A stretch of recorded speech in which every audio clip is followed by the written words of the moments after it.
नमस्कार दोस्तों, awareness study centre YouTube channel में आप सभी का स्वागत है। आशा करता हूं कि आप सभी स्वस्थ होंगे और तंदुरुस्त होंगे। तो जैसे कि हमने पिछले वीडियो में क्या किया था, वन वर्ड सब्स्टिट्यूशन की को डिस्कस किया था। अब हम आगे जो आज का जो टॉपिक रहेगा वो रहेगा इडियम्स एंड फ्रेजेस, जो मैंने यहाँ पे पीछे बोर्ड में राइट डाउन कर दिया है। ठीक है, तो मतलब कि ये सबसे इम्पोर्टेंट जो टॉपिक है, इडियम्स एंड फ्रेजेस और साथ में one word substitution, antonym and synonym. इनमें से क्वेश्चन कोई भी एग्जाम हो, छोटे से छोटा हो चाहे बड़े से बड़ा एग्जाम हो, इनमें से क्वेश्चन बनते ही बनते हैं। इनमें से क्वेश्चन आपको आएंगे ही आएंगे, ये श्योर है। तो इसलिए तो दोस्तों आज बहुत ही इंटरेस्टिंग टॉपिक है, तो इसको आप इस वीडियो को शुरू से लेकर अंत तक जरूर देखिएगा। इससे आपको बहुत चीजें, बहुत ज्ञान यहाँ से गेन करने का आपके पास एक क्या बोलते हैं उसको, मौका है, अपॉर्चुनिटी है। तो चलिए शुरू करते हैं आज का जो फर्स्ट जो हमारा इडियम्स है। फर्स्ट इडियम्स है, ये आपने सुना भी होगा। तो चलो पहले इसको हम ये करते हैं, जिसने सुना होगा या पढ़ा होगा अच्छी बात है, नहीं पढ़ा होगा तो चलो यहाँ से आप जरूर इसको अपने नोट्स भी बना सकते हैं। तो फर्स्ट है हमारे पास rain, cats and dogs. Meaning in Hindi, मतलब कि रेन, कैट्स एंड डॉग का हिंदी में मीनिंग होता है मूसलाधार बारिश होना। तो मतलब कि जब बहुत जोरों से बारिश होती है, अचानक ही कई बार ऐसा होता है कि बारिश का जो लेवल है एकदम से बढ़ जाता है, बहुत बड़ी बड़ी बारिश होती है और काफी मतलब कि 4-5 मिनटों में बहुत ज्यादा बाढ़ आने की संभावना हो जाती है। उसको क्या बोलते हैं, मूसलाधार बारिश बोलते हैं। उसको हम इडियम्स के थ्रू, इडियम्स एक ऐसा अंग्रेजी का एक ऐसा माध्यम है जिससे हम अपनी अंग्रेजी को बहुत ज्यादा इफेक्टिव बना सकते हैं। तो यहाँ पे हमारे पास क्या है, rain, cats and dogs. Meaning in Hindi,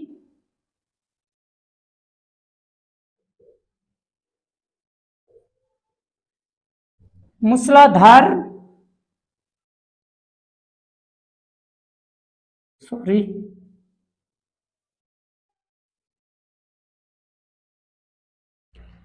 बारिश होना।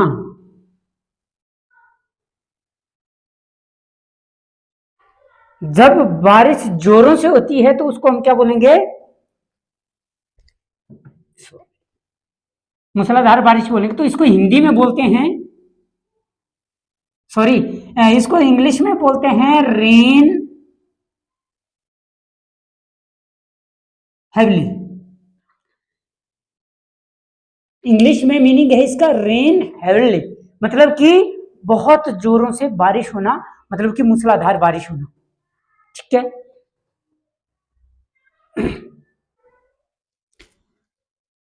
सेकंड इडियम्स है हमारे पास an axe to grind. Meaning in Hindi, स्वार्थ से भरा उद्देश्य। कोई मतलब हम काम कर रहे हैं, उसके पीछे किसी के साथ हम क्या करते हैं, किसी के साथ हम बड़े प्यार से बात करते हैं। कोई आदमी अपने स्वार्थ के लिए हर किसी को क्या करना चाहता है, हर किसी से विश्वास जीतना चाहता है। मतलब कि तब तक के लिए कि जब उसका काम निकल जाए तब तक, उसके बाद वो उस आदमी को, जैसा उसका क्या हो जाएगा, काम हो जाएगा, उसके बाद बोलेगा यार तू कौन। ठीक है, तो उसको क्या बोलेंगे हम, स्वार्थ। अपने स्वार्थ तक, जब उसका काम निकल गया तब तक, जब तक उसका काम है तब तक आपके साथ वो अच्छे रिलेशन रखेगा। जब उसका काम हो जाएगा उसके बाद आपके साथ वो आपके साथ वो अच्छा रिलेशन नहीं रखेगा, वो भाग जाएगा। फिर वो बोलेगा कि तू कौन है यार। ठीक है, तो उसको क्या बोलेंगे हम, उसको बोलेंगे एन एक्स टू ग्राइंड। तो इसको हिंदी में बोलेंगे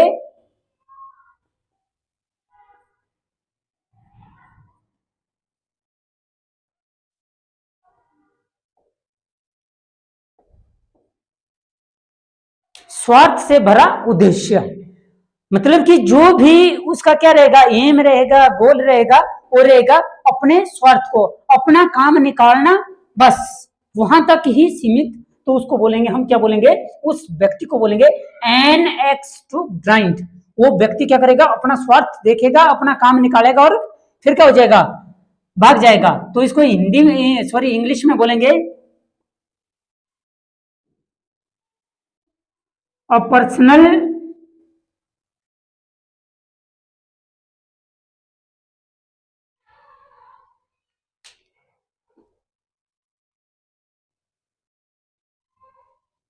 matter, sorry sorry a personal interest the matter is called an axe to grind. तो एन एक्स टू ग्राइंड का इंग्लिश में मीनिंग है a personal interest the matter. जो अपने पर्सनल निजी स्वार्थ के लिए काम करेगा उसको क्या बोलेंगे हम, an axe to grind. Third है हमारे पास an acid test. Meaning in Hindi,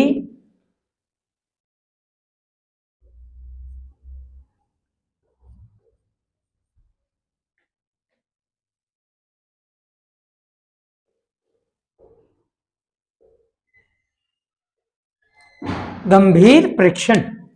N acid test का हिंदी में मीनिंग है गंभीर परीक्षण। तो इसको इंग्लिश में बोलेंगे अ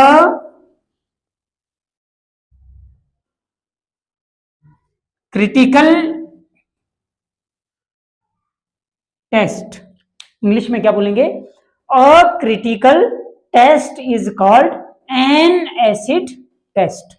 तो मतलब कि जो क्या बहुत क्रिटिकल जो टेस्ट होता है, किसी भी तरीके का टेस्ट हम कर रहे होंगे, जैसे हमारे आर्मी से रिलेटेड लेते हैं, या फिर जो साइंटिस्ट होता है हमारे, जैसे किसी एटम बम का हो या मिसाइल का जो परीक्षण करते हैं, तो वो बड़ा एक क्रिटिकल होता है, वहां पे बहुत खतरा होता है। और कोई डॉक्टर होते हैं, वहां पे भी कई बीमारियों का ये किया जाता है, तो वहां पे भी उनको कई एसिड ऐसे होते हैं जिससे कोई आदमी क्या होता है कि जल भी सकता है, उसके शरीर में किसी प्रकार का वो क्या कर सकता है, इफेक्ट कर सकता है, नेगेटिव इफेक्ट कर सकता है। तो उसको हम क्या बोलेंगे, ऐसे टेस्टों को क्या बोलेंगे, अक्रिटिकल टेस्ट, मतलब कि एक गंभीर परीक्षण। फोर्थ है हमारे पास an iron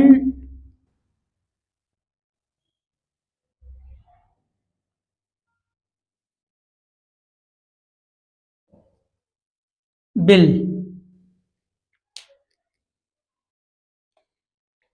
N iron will meaning in Hindi, इसको हिंदी में बोलते हैं दृढ़ इच्छा शक्ति। जब भी हम किसी कार्य को करते हैं उसमें सफलता चाहिए होगी, तो हमें दृढ़ इच्छा शक्ति का क्या करना पड़ेगा, दृढ़ इच्छा शक्ति से ही हमें उस कार्य को करना पड़ेगा, तब ही जाके हमें क्या मिलेगी, सफलता मिलेगी, सक्सेस मिलेगी। अदरवाइज हम एक नॉर्मल तरीके से काम करेंगे तो उसमें अचीवमेंट नहीं मिलेगी। तो उसको क्या बोलेंगे हम, इंग्लिश हिंदी में बोलेंगे दृढ़ इच्छा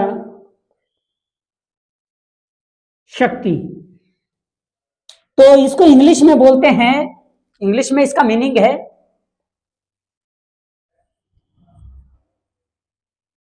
स्ट्रॉन्ग विल पावर। इंग्लिश में क्या बोलेंगे, strong will power, that is called N iron bill.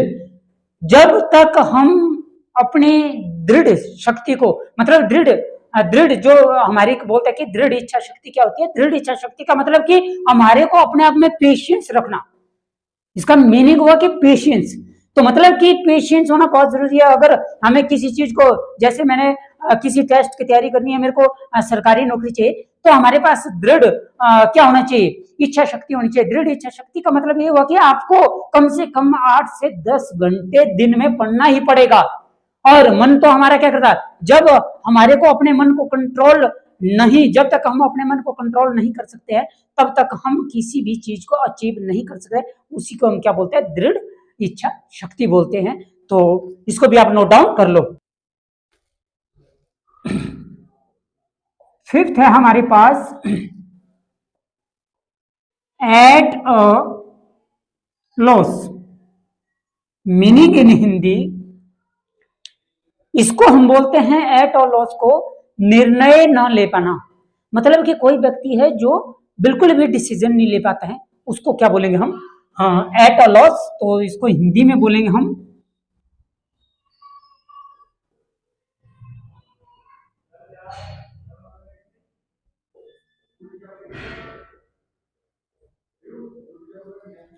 निर्णय न ले पाना। इसको इंग्लिश में बोलते हैं हम to be unable to decide. तो एट और लॉस ये हमारा ईडियम है, इसका इंग्लिश में मीनिंग क्या है, to be enable to decide. मतलब कि किसी भी कार्य करने का डिसीजन न ले पाना, उसको क्या बोलेंगे हम इडियम में, एट और लॉस। ठीक है, और उसको इंग्लिश में क्या बोलेंगे, to be enable to decide.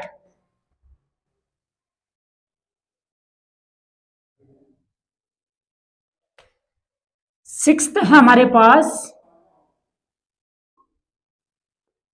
Beat about the bush. Meaning in Hindi, इसको बोलते हैं कि घुमा फिरा कर बातें करना या बात करना। तो हिंदी में मीनिंग है इसका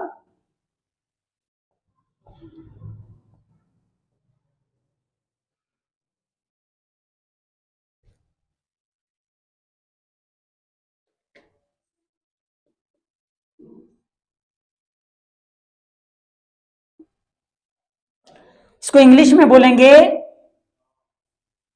इसको इंग्लिश में बोलेंगे हम to talk in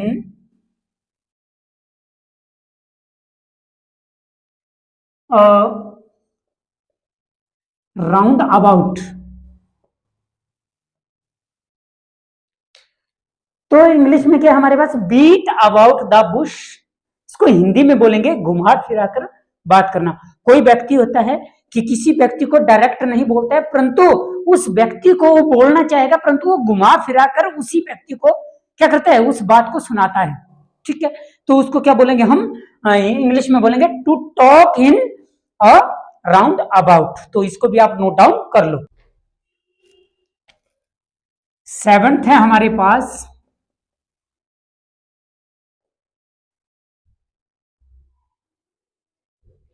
and in smoke. Meaning in Hindi,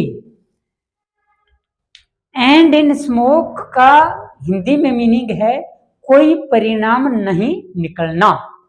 क्या बोलते हैं, कोई परिणाम नहीं निकलना।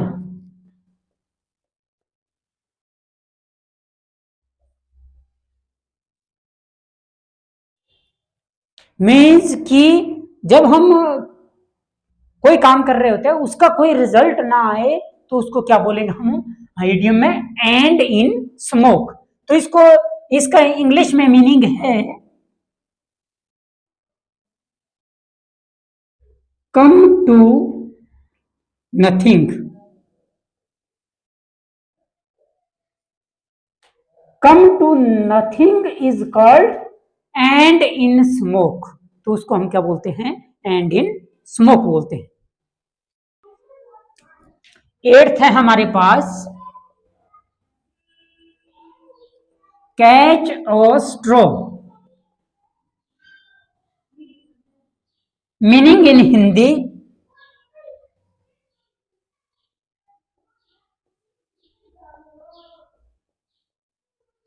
मदद पाना। तो कैच अ स्ट्रो का हिंदी में है मदद पाना। तो इसको इंग्लिश में बोलेंगे हम to accept help and support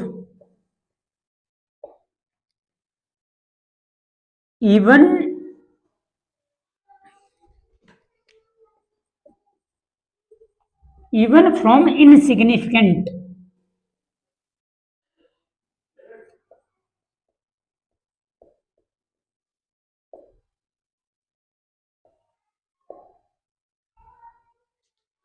क्या है? To accept help and support even from insignificant, that is called catch a straw. Ninth है हमारे पास grass widow. Meaning in Hindi, grass widow को बोलते हैं ऐसी विवाहिता जो अपने पति से दूर रहती हो या दूर हो। ठीक है, तो मतलब कि कौन हो सकती है? जो अपने पति से जैसे तालाक लेती है, या फिर अपने पति के साथ उसका डिस्प्यूट चला होता है, वो अपने मतलब कि वो साइड रहती है, मतलब कि वो अपने पति के साथ टाइम स्पेंड नहीं करती है, वो अलग सी रहती है, तो उसको बोलेंगे हम, क्या बोलेंगे? Grass window. तो हिंदी में है इसका मीनिंग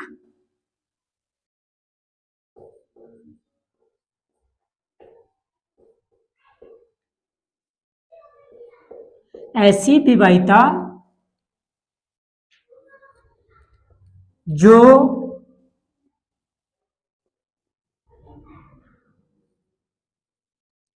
अपने पति से दूर हो। सॉरी यहां पे मिस्टेक हो गई। ऐसी विवाहिता जो अपने पति से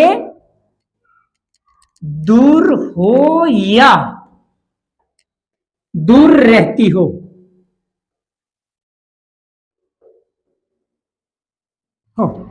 क्या? ऐसी विवाहिता जो अपने पति से दूर हो या फिर दूर रहती हो, उसको हम क्या बोलते हैं? ग्रास विडो बोलते हैं। इसको इंग्लिश में बोलते हैं हम अ वुमेन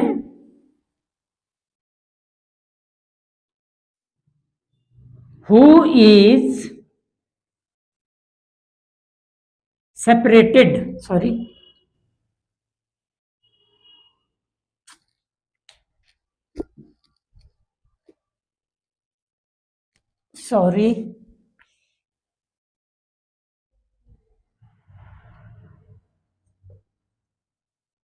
or या a woman who is separated or divorced।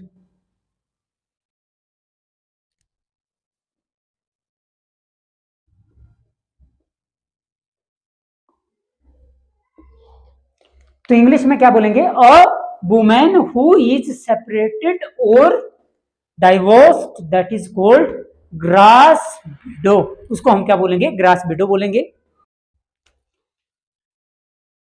10th है हमारे पास at a pinch. Meaning in Hindi, समस्या में होना। मीन्स कि एट अ पिंच का अर्थ होता है कि कोई आदमी किसी समस्या से जूझ रहा है या समस्या में वो बॉन्ड है, मतलब कि फंस गया है। कोई समस्या आ जाती है तो उसमें क्या हो, बिल्कुल अपने आप को बाहर नहीं निकाल पा रहा है, तो मतलब कि उसको क्या बोलेंगे? किसी समस्या में होना। वो क्या है? और ट्रबल कर रहा है, तो इसको इंग्लिश में बोलेंगे इन अ ट्रबल।